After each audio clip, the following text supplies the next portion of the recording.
pulang ke rumah mama. Aku pengen pulang. Aku kangen sama mama.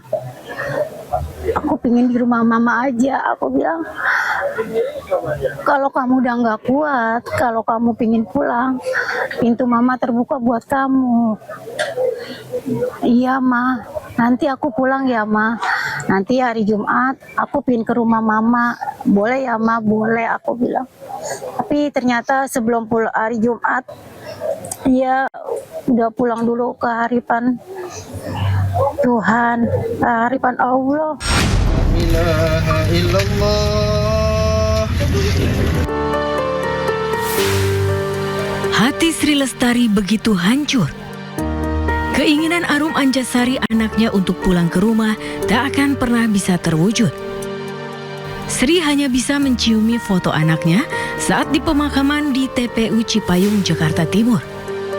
Arum merupakan satu dari 16 korban tewas akibat tabrakan kereta Argo Bromo Anggrek dan KRL di stasiun Bekasi Timur. Tabrakan terjadi saat wanita 27 tahun itu menumpang KRL dari arah Tanah Abang untuk pulang ke rumahnya di Tambun, Bekasi. Arum meninggalkan 2 anak yang masih kecil. Tragedi tabrakan kereta di Bekasi menyisakan berbagai kisah pilu. Warganet membagikan momen terakhir salah satu korban saat mengambil raport anak di sekolah. Selain itu, sejumlah warganet membagikan cerita terkait banyaknya kantong berisi ASI perah berceceran di gerbong wanita yang tertabrak.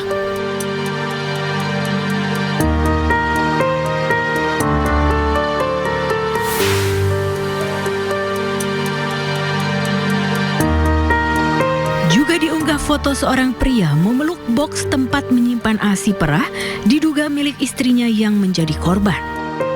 Tragedi ini juga menyentuh publik lewat kisah 8 korban yang ternyata berulang tahun di hari kejadian. Tim Liputan iNews melaporkan.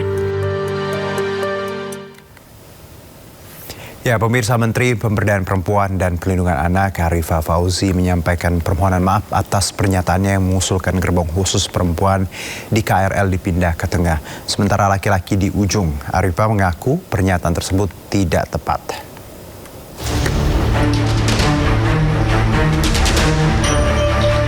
Pernyataan Menteri Pemberdayaan Perempuan dan Perlindungan Anak Arifah Fauzi soal usul gerbong wanita KRL dipindahkan ke tengah menuai polemik. Banyak kalangan yang tidak sependapat dengan ide tersebut karena dinilai bukan jalan keluar dari permasalahan keselamatan penumpang kereta. Menyadari pernyataannya kurang tepat, Arifah Fauzi menyampaikan permintaan maaf. Ia menegaskan keselamatan seluruh masyarakat adalah prioritas baik pria maupun perempuan. Arifah menambahkan tidak bermaksud mengabaikan keselamatan penumpang lain. Terkait pernyataan saya pasca insiden kecelakaan kereta di Bekasi Timur, saya menyadari bahwa pernyataan tersebut kurang tepat. Untuk itu, saya memohon maaf sebesar-besarnya kepada seluruh masyarakat, khususnya kepada para korban dan keluarga korban yang merasa tersakiti atau tidak nyaman atas pernyataan tersebut.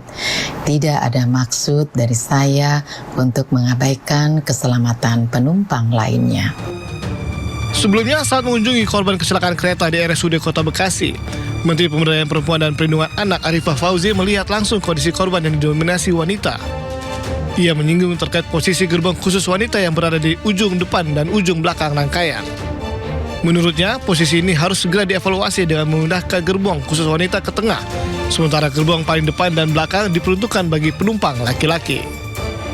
Kita mengusulkan kalau bisa yang perempuan itu ditaruh di tengah. Jadi yang laki-laki di ujung, yang depan belakang itu laki-laki, jadi yang perempuan di tengah.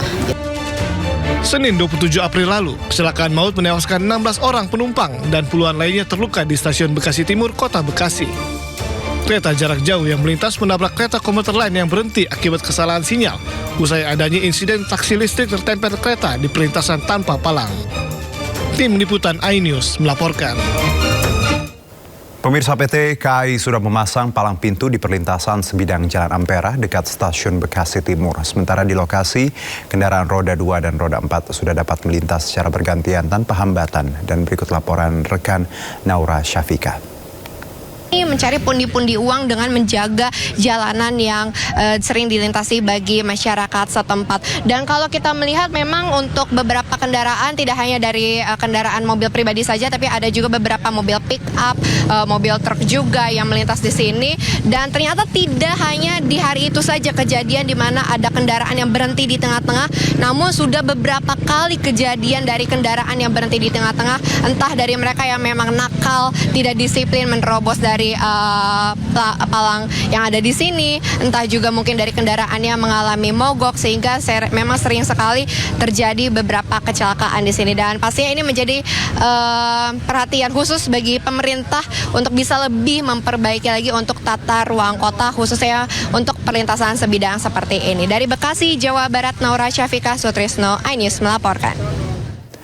Anggota DPR Komisi 6 Fernando Ganinduto mendesak Direktur Utama PT Kereta Api Indonesia untuk mengundurkan diri sebagai bentuk tanggung jawab atas tragedi tabrakan di stasiun Bekasi Timur.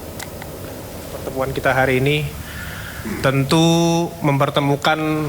Fernando memberikan perspektif pertanyaan mendasar mengenai efektivitas pengawasan, kesiapan sistem keselamatan, serta standar operasional yang diterapkan. Ini tanggung jawab manajemen puncak, dan Fernando mendesak Dirut KAI mengundurkan diri. Menariknya, usulan pribadi Fernando ini mendapat reaksi penolakan dari warganet. Tentu mempertemukan. Ya, ucapan simpati justru diterima Dirut KAI Bobi Rashidin. Netizen menilai terlalu dini meminta Dirut KAI mengundurkan diri, padahal hasil investigasi menyeluruh belum dihasilkan dalam kasus kecelakaan kereta di stasiun Bekasi Timur. Netizen justru meminta investigasi dugaan pengaruh mogoknya taksi listrik Green SM yang tertemper KRL hingga terjadi kecelakaan kereta Argo Bromo menabrak KRL dan menelan 16 korban jiwa. Netizen juga menyoroti ekspresi Dirut PT KAI Bobi Rashidin dalam memantau dan menyaksikan proses evakuasi kereta kemarin. Bobi terlihat lesu, terduduk dengan tatapan kosong dan menuai beragam reaksi netizen.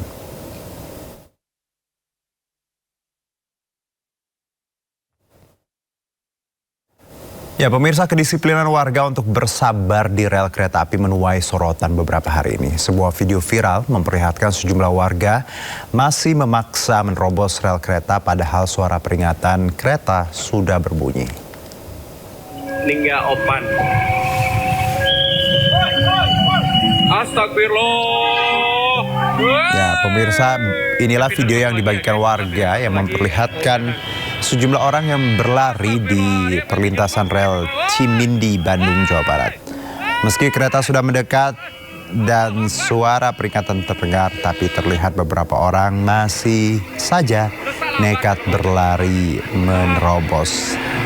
Dan walaupun tadi menyeberang tapi tidak ada korban jiwa, tapi lagi-lagi pemirsa, ya, jangan ditiru.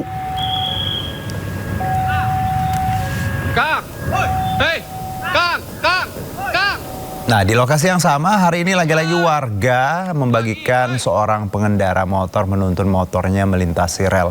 Padahal suara peringatan sudah sangat keras, namun pria tersebut tetap nekat melintas dan warga pun panik melihat aksi pria tersebut hingga seorang petugas berlari dan menarik pria tersebut sementara motornya ditarik hingga terjatuh. Beruntung nyawa pria tersebut terselamatkan. Meski tak sampai menimbulkan korban, namun peristiwa ini menunjukkan betapa kesadaran masyarakat kita untuk bersabar di perlintasan kereta masih sangat kurang.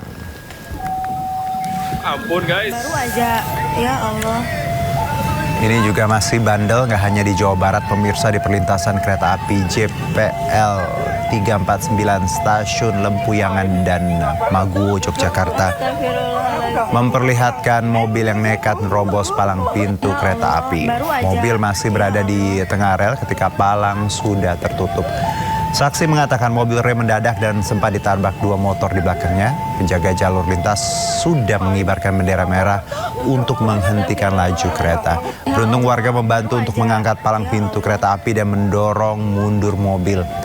Dan sekali lagi pemirsa, jangan pernah memaksakan diri untuk melintas rel ketika terdengar suara peringatan kereta akan melintas, karena nyawa kita jauh lebih penting, dan tidak hanya kita tapi orang-orang di sekitar kita yang sedang beraktivitas termasuk menggunakan kereta juga sangat penting.